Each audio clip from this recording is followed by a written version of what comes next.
cervix, la segunda neoplasia maligna más frecuente, pero en primer lugar en Bolivia, después mama. En el mundo, cervix es una enfermedad que no está en los primeros lugares porque está relacionada con los países en vías de desarrollo, significa en países pobres. Acá tenemos que recordar histología. La histología, bueno, mis alumnos les dije que lean mañana esto, pero ya les voy a decir hoy día. Ya, ni modo. ¿Qué voy a hacer? Si ustedes recuerdan, el cuello uterino tiene un epitelio, que es el epitelio de transición, ¿no? ¿Por qué? Porque la vagina tiene un epitelio y el epitelio del endometrio o del endocervix es diferente. ¿Cómo es el epitelio de la vagina? Plano estratificado, no queratinizado, porque el queratinizado es la piel. Significa que ese epitelio es muy parecido a la epidermis, ¿no? En cambio, el epitelio que está dentro del canal endocervical es un epitelio glandular porque es la continuación del epitelio del endometrio que cada 28 días se cambia, ¿no? Entonces, la unión entre este epitelio que es glandular y este epitelio plano estratificado no queratinizado se llama zona de transición, ¿no? Que es la zona en que los epitelios se unen. Lamentablemente, esta zona de transición es el lugar de preferencia del papiloma virus. Es el virus donde más afecta es en esta zona de transición. Entonces, tenemos el endocervix, que es el epitelio glandular, que tiene que ir cambiándose en la zona de transición hacia el epitelio plano estratificado, pero no queratinizado. Entonces, esta área es lo que nosotros estudiamos con el Papa Nicolau, porque con el Papa Nicolau la espátula de aire raspa este lugar y me da una idea. Pero acá hay una cosa, justo el miércoles antes de carnavales me busca una enfermera y me dice: doctor, estoy en problemas porque he ido al médico y me hago mis Papa Nicolaus todos los años y no tengo nada, y ahora me han dicho que tengo un cáncer avanzado. Y yo reviso y su variedad es adenocarcinoma. Y le digo: su cáncer muy difícil que salga en el Papa Nicolau, porque el Papa Nicolau se ve en el epitelio de transición. Hagamos el mismo ejemplo que hacíamos en mama. Tengo células de este epitelio y de este epitelio. Entonces, el cáncer de cervix más frecuente va a ser el carcinoma epidermoide, y el segundo más frecuente, el carcinoma adenocarcinoma, porque es glandular, significa que las dos células que van a mutar son estas. Lo mismo que les dije en mama. Entonces, le dije a la paciente: muy difícil que en el Papa Nicolau se vea una variedad endocervical porque la lesión crece en el endocervix y la espátula de aire solamente nos toma muestras del epitelio de transición. Es por eso que hoy en día se trata, en la medida de lo posible, se tienen unos cepillos como estos que limpian los brackets, así, en vez de espátula de aire, para que nosotros raspemos el epitelio de transición y metamos este cepillito al canal endocervical y podemos tomar una muestra del canal endocervical y podemos diagnosticar tempranamente un cáncer de endocervix, que es realmente muy difícil porque no se lo ve hasta que es muy avanzado. Y lamentablemente la licenciada que me visitó tenía una variedad de adenocarcinoma, y es por eso que en sus Papa Nicolaus nunca se vio nada, y obviamente ahora tiene una enfermedad muy avanzada. Ya el servicio tiene su origen en la unión escamocelular, que obviamente, como en mama, tiene que tener una progresión del epitelio para que vaya a ser maligno, ¿no? Y esto nos puede tomar entre 10 a 12 años. Esta es una lesión inicial, que es un LIE de bajo grado o un LIE de alto grado o un NIC1, NIC2, NIC3, in situ, invasor. Toma mucho tiempo, 10 a 12 años. Por eso es tan importante el Papa Nicolau, porque nos lograría detectar una lesión inicial sin que sea invasora. Recuerden, NIC1, NIC2 es como un LIE de bajo grado, NIC3 y carcinoma in situ es como un LIE de alto grado. Eso nos han enseñado en histología, segundo año de medicina. Ya. Pero cerca del 10% puede tener una lesión que sea mucho más rápida en su aparición, ya no 10 a 12 años, pero es un porcentaje pequeño. Significa que la paciente sí ha tenido sus Papa Nicolaus, por ejemplo, hace 2 años completamente normales, y que ha generado una lesión en estos últimos 2 años en un 10%, es probable. Y generalmente está asociado a virus de alta virulencia, ¿no? O cepas de HPV de alta virulencia. Bien,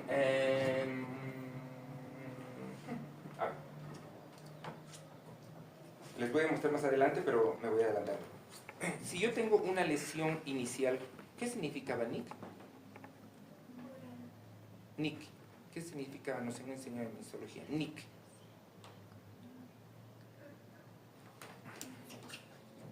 Neoplasia intraepitelial cervical. ¿Ves? Eso es un NIC. Significa que son cambios estructurales en la célula que no se pueden determinar como malignos. Porque un NIC1 puede ser una inflamación, un NIC2 puede ser un hongo en la vagina, pero un NIC3 ya es sospechoso una lesión, ¿no? Chicos, recuerden histología, si no vamos a estar fregados.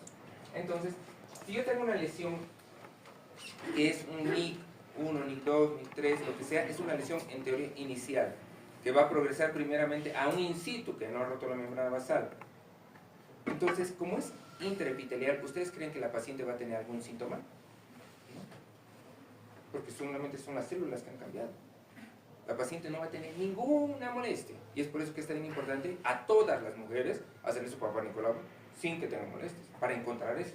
Porque si la lesión ya viene con un tumor, una ulceración, un tumor exofítico o un tumor que infiltra vejiga y recto, ya pues es un tumor que no es inicial y es avanzado sin infiltrarse y el pronóstico es realmente malo. ¿Por qué? Porque recuerden que cuando les hablaba del T en mama, el T4 les decía infiltra pared de tórax, infiltra piel, AB, que infiltra pared de tórax y piel, y luego el inflamatorio significa que afectaba a todo el entorno, ¿no? En cervix hay un problema anatómico, su localización. ¿Por qué? Porque el cervix tiene unas relaciones importantes, hacia adelante la vejiga y hacia atrás el recto. Y el útero no es un órgano que esté suelto, ¿no es? Tiene medios de fijación. ¿Cuáles son?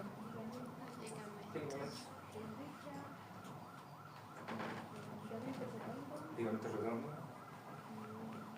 ligamento de McEnroe y los parametros.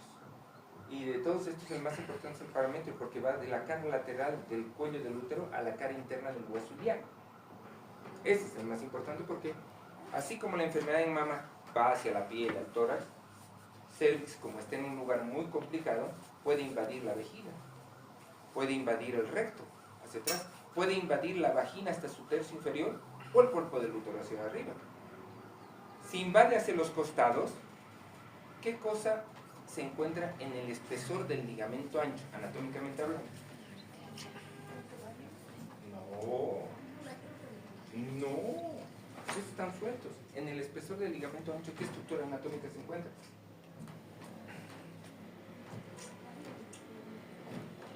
Que en anatomía el Rubier nos dice que va de arriba hacia abajo, de afuera hacia adentro.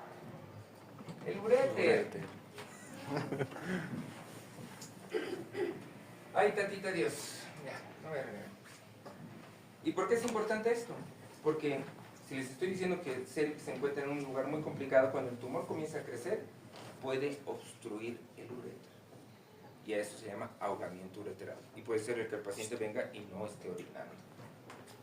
Tenemos que darle un tratamiento rápido o colocarle nefrostomías percutáneas para que salga la orina. Lamentablemente eso pasa porque el cáncer de cervix es agresivo localmente. O como puede ser que la paciente venga a la consulta y me diga, doctor, salen heces por mi vagina. Entonces yo voy a pensar, el tumor ya infiltró el recto y tiene una fístula. O doctor, sale orina por mi vagina. Entonces yo voy a pensar, el tumor ya infiltró la vejiga y sale la orina por la vagina. No queremos eso, porque es sinónimo de avanzado. ¿Qué es lo que queremos? Que la paciente no tenga nada y venga a su Papá Nicolau y ahí lo encontremos. ¿De acuerdo? Obviamente es el primero en incidencia en Bolivia. Miren, 17.579 casos nuevos, ¿ya? Pero tenemos una alta incidencia de muerte. De 15.000, 11.000 se nos mueren. ¿Cómo analizo esto? ¿Cómo interpreto esto? Estamos diagnosticando muy tarde.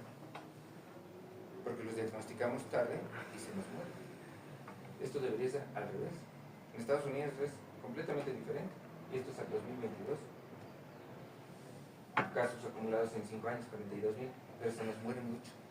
Entonces lo que tenemos que hacer es trabajar en el diagnóstico precoz. Entonces vemos que, por ejemplo, cáncer de cervix tenemos en un 22% en primera puesto en Bolivia y 17% de mama.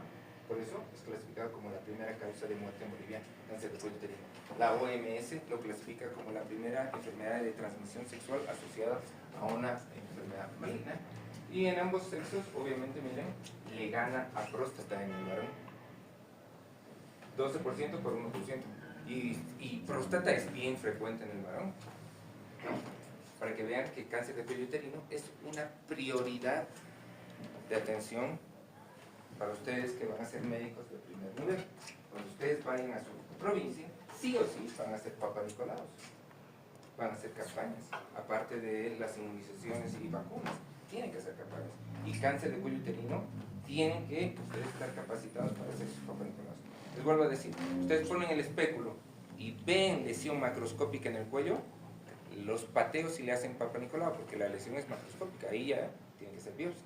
Si no ven nada, ahí sí se hace el Papa Nicolau, porque no están viendo nada. Si el Papa Nicolau sale anormal, ponemos nuestro colposcopio, hacemos colposcopía y de las áreas sospechosas se tomarán biopsias, ¿no? Ya les he dicho, enfermedad relacionada al HPV, la OMS la catalogada como enfermedad de transmisión sexual. Las cepas más frecuentes del cáncer de uterino relacionado con HPV son la 16 y la 18, pero hay más cepas, ¿no? La 21, la 23, la 33, la 31, todo. Pero que esas cepas están más relacionadas ¿con qué? Con las verrugas genitales, ¿no? Dependiendo de la actividad sexual de la pareja, el HPV no solamente es el causante de cáncer de cuello de útero. Ese virus nos puede dar, si practican sexo oral, vamos a tener un cáncer de orofaringe relacionado a HPV, cáncer de vulva, cáncer de pene en el varón, así como produce en la mujer cáncer de cuello uterino, cáncer de pene, es un factor de riesgo. Cuando ustedes hagan la anamnesis de una paciente con cáncer de cuello uterino, es diferente que en mama. Recuerden menarquia, menopausia y número de hijos. En cáncer de cuello uterino, tengo que preguntar edad de inicio de las relaciones sexuales. ¿Por qué? Porque mientras más temprano, más parejas sexuales. Tengo que preguntar si ha tenido parejas con cáncer de pene. ¿Por qué? Porque tiene HPV. Tengo que preguntar si se ha hecho Papa Nicolau y qué salió el último Papa Nicolau y cuándo fue. Las anamnesis son diferentes, ¿no? Puedo tener verrugas y también puedo tener, dependiendo si practican sexo anal, puedo tener cáncer de ano relacionado con HPV. Entonces, el papilomavirus humano no solo está relacionado con cáncer de cuello de útero, sino a toda actividad sexual que ellos. Antiguamente nosotros hacíamos Papa Nicolau como la primera forma de hacer un screening. Esto ha ido cambiando en el transcurso del tiempo. Hoy en día hay colposcopios con inteligencia artificial. Entonces, nosotros hacíamos Papa Nicolau y luego poníamos el colposcopio. ¿Ustedes han llevado ginecología? No, pero han llevado histología, ¿no es? Entonces, hacemos la prueba del ácido acético, ¿no es? O la prueba del IVA. O la prueba de Chile.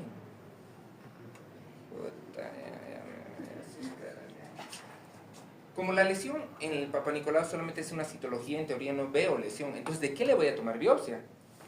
Entonces pongo el espéculo y puedo poner Lugol o ácido acético y las áreas que me den sospecha de malignidad, que pueden ser áreas despulidas, imágenes en mosaico, arañas vasculares, pequeñas úlceras, todas esas a ciegas tomo biopsias. Y eso es el IVA y la prueba de Chile. Hoy en día el colposcopio está conectado a una computadora y la computadora está conectado a la IA, que ya tiene cargada toda la información. Entonces, ustedes directamente prenden el colposcopio y la computadora, viendo la imagen del cuello uterino, les puede decir qué puede ser lo que hay en el cuello uterino. Es un boom, cosa que antes no hacíamos. Entonces, la inteligencia artificial asistida para la detección está muy en boga. Pero aparte de eso, tenemos que tener en cuenta que, miren, si antes hacíamos solo Papa Nicolau, llegó un momento en el 2010 donde nosotros necesitamos la determinación del HPV, porque ya logramos determinar que era un factor de riesgo la 18. Hoy en día tenemos que hacer pruebas, aparte del Papa Nicolau, captura híbrida o reacción en cadena de la polimerasa para determinar si esa mujer es portadora de HPV.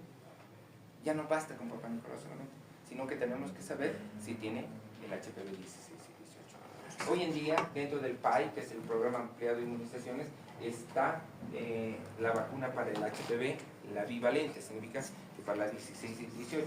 Pero hoy en día ya existe la vacuna para 9 cepas, que es la Gardasil 9, pero no existe en nuestro medio, es cara. Son 2 dosis y cada dosis creo que está 4.000 pesos, 8.000 bolivianos para una vacuna. Y que les he dicho, nivel socioeconómico bajo. Entonces una persona, una mamá que trabaja en el mercado, creen que tenga 9.000 bolivianos para vacunar a su hijita, complicado, ¿no? Pero sí tenemos la bivalente, que es por lo menos para las cepas más importantes, ¿no? Entonces ustedes cuando hagan la anamnesis, les he dicho, preguntar edad de la primera relación, promiscuidad, número de parejas sexuales, antecedentes de pacientes con cáncer de pene en parejas y tabaquismo. El tabaco no solamente es riesgo para cáncer de pulmón, labio, lengua o laringe, también aumenta el riesgo de cáncer de cuello. ¿Bueno?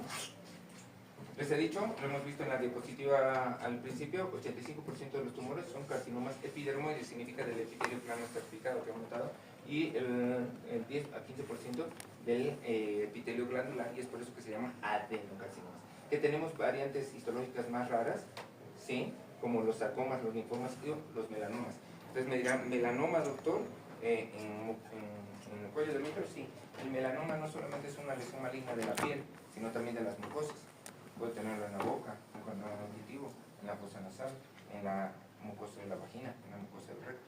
Melanoma no solamente es de piel, sino de mucosas. ¿De acuerdo? Comportamiento tumoral, ya les he explicado. Invade todos los tejidos que están alrededor, las vejiga hacia adelante, el recto, los paramétricos, todo. O hacia abajo la vagina o hacia arriba el recto. El cáncer de cuello uterino es muy agresivo en el lugar. Pocas veces da enfermedad a distancia, porque es agresivo en el local, en el lugar, en su entorno. En cambio, el cáncer de mama sí da mucha enfermedad a distancia, ¿ya? Así como en mama va hacia la axila, subclavicular y luego cervical, en cuello del útero también conocemos cómo es el drenaje linfático del cuello del útero.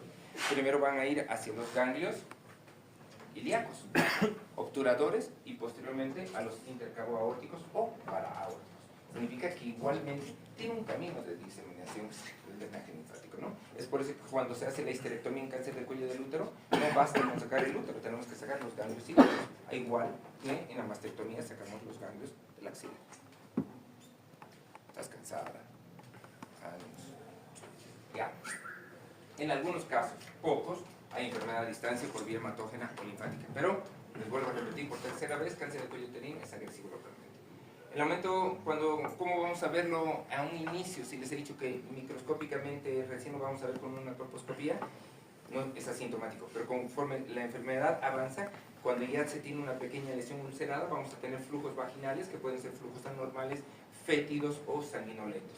Pero yo diría que cerca del 80% de la población boliviana viene por sangrados ginecológicos, porque el tumor ya es grande, es friable. Este es uno de los problemas del tumor del cáncer del cuello del útero. Es una lesión que ustedes tocan con el espéculo y sangra, es muy, muy friable, con lo cual sangra mucho.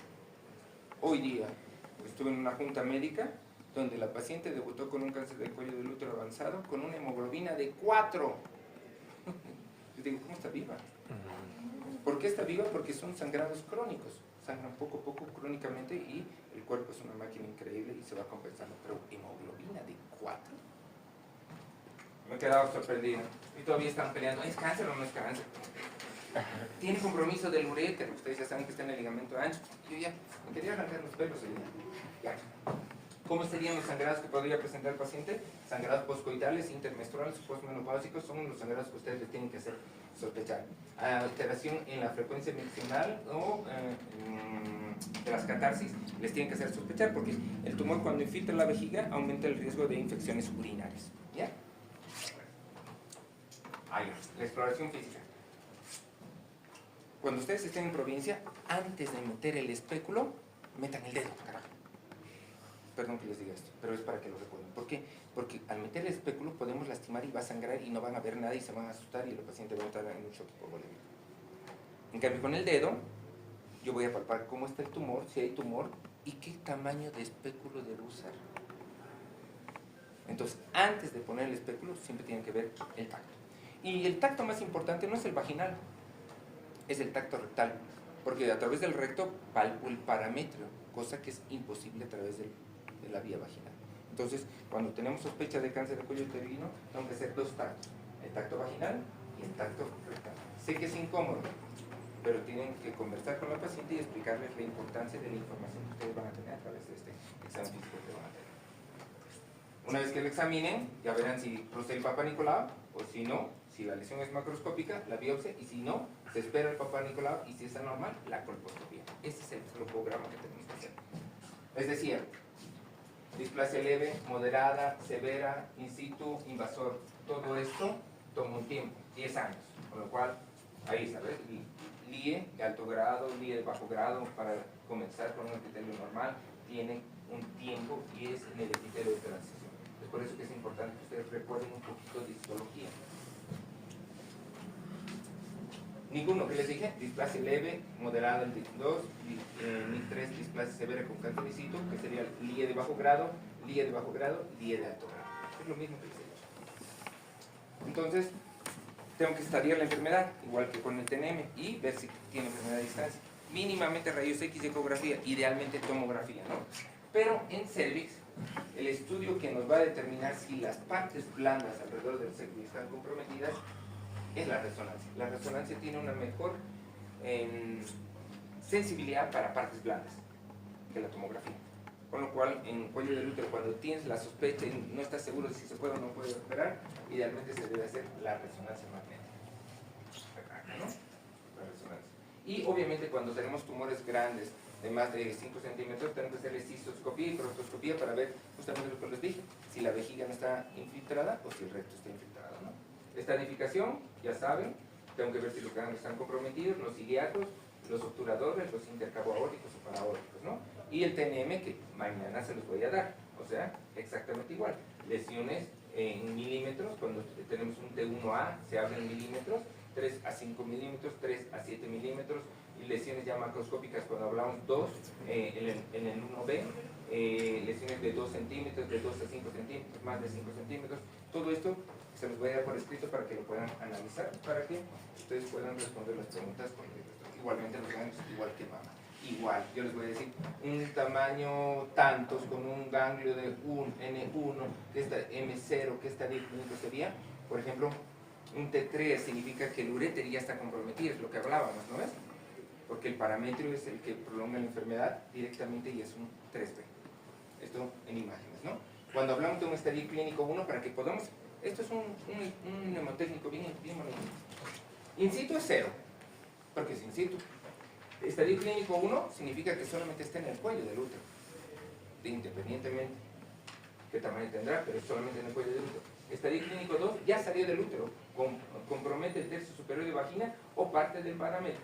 Estadio clínico 3 ya compromete toda la vagina hasta el tercio inferior o todo el parámetro llegando hacia el hueso pélvico. Y estadio clínico 4, enfermedad a distancia o infiltración del recto o de la vejiga. Y en esto está la sobrevida, ya nos están llamando. Entonces, en base a esto, ustedes van a repasar las hojas que mañana les voy a traer, que vamos a hablar de otras cosas, pero para mañana ustedes van a tener por escrito para que se puedan repartir lo que son el TNM tanto de mama de cervix. ¿Listo, muchachos? Hemos corrido, hemos avanzado.